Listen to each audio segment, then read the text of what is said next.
How to get rid of delay in Bandlab. Hi everybody, welcome back to our channel. I am back with a new video.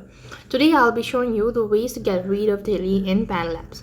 If you're experiencing latency on Bandlab, you could click the gear icon at the bottom right of the screen, or you could just go to the profile page, and then next thing you want to do is click on the profile icon, or just click on the profile from the top right, click the gear icon, after which you want to go ahead and select latency code reaction. So here you could find that option. If not, you could go to security, and then you could go ahead and unplug your headphone and start the test.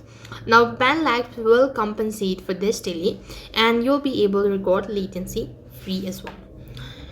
And other way of doing it so that you could also try freezing your track to reduce the processing power needed to play your track. So for that, you just have to click the triple dot icon and select freeze.